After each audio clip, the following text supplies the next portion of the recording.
महाभारत के समय की बात है।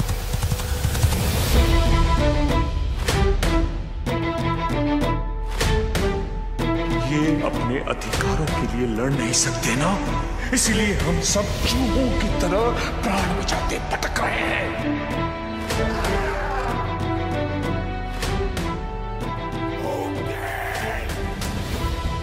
Hello and welcome to Bollywood studios. दोस्तों, भारत के महान फिल्म मेकर मणि रत्नम की फिल्म पोन्नियिन सेल्वन यानी कि PS1 रिलीज होने वाली है। दोस्तों, जितनी बड़ी इस फिल्म की कहानी है उतना ही इसका बजट है और उससे कहीं ज्यादा बड़ा, कई गुना ज्यादा बड़ा था चोला साम्राज्य, जिस पर मणि रत्नम की ये पूरी कहानी बेस्ड है।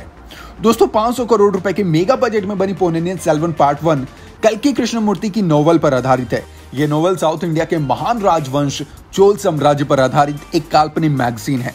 PS1 की कहानी नोवेल पोन्नियिन सेल्वन के बताए गए चोल साम्राज्य के शासक अरुलमोझी वर्मन पर आधारित है, जिन्हें चोल राजा के नाम से भी जाना जाता था। मणि रत्नम की फिल्म उसी चोल साम्राज्य पर बेस्ड है। बात है 9वीं सदी की, जब चोल डायनेस्टी की स्थापना पल्लवों को हराकर हुई थी। चोल से पहले साउथ इंडिया में पल्लवों का शासन था। चोल वंश की स्थापना विजयालय चोल ने की थी। चोल साम्राज्य की राजधानी तंजौर हुआ करती थी। 13वीं शताब्दी तक, जब तक पांड्या साम्राज्य का आना नहीं हुआ था, तब तक चोल का शासन फल फूल रहा था। दुनिया में सबसे लंबे वक्त शासन करने वाले चोल साम्राज्य ही थे। देखा जाए तो चोल साम्राज्य में न सिर्फ साउथ इंडियन बल्कि श्रीलंका, थाईलैंड और मलेशिया में भी कब्जा था। चोल के कूटनीतिक संबंध चीन तक पहुंच चुके थे। चोल साम्राज्य के पास शक्तिशाली जहाज थे, जिनकी मदद से वो दूसरे देशों में जाकर वहां अपना शासन कायम करते थे। देखा जाए दोस्तों, तो पूरे तमिल में चोल का साम्राज्य फैल चुका था। कई चोल राजा आए, कई चले गए। जब परांतक फर्स्ट का शासन शुरू हुआ तो चोल वंश को टक्कर देने के लिए राष्ट्रकूट शासक कृष्ण तृतीय यानी कि कृष्णा थर्ड आया और उसने चोल साम्राज्य को परास्त कर दिया। मगर जब कृष्ण तृतीय की मौत हुई तो चोल साम्राज्य फिर से खड़ा हो गया और दशकों तक राज करता रहा। चोल वंश के सबसे पराक्रमी राजा का नाम था अरुलमोझी वर्मन, जिन्हें चोलों ने अपना प्रथम राजा घोषित किया था। उनके बाद विजयालय, आदित्यवन और राजेंद्र चोल महान शासक कहलाए गए।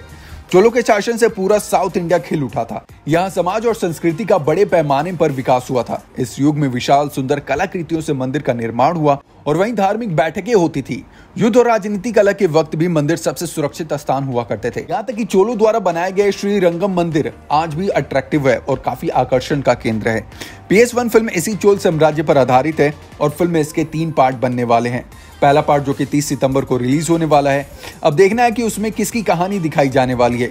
क्या फिल्म में हमें अरुलमोझी वर्मन की कहानी दिखाई जाएगी या फिर किसी और राजा की? वेल दोस्तों, आप कितने एक्साइटेड है फिल्म के लिए? नीचे कमेंट बॉक्स में अपनी राय जरूर शेयर करें। Thank you so much. देखते रहें बॉलीवुड स्टूडियोज।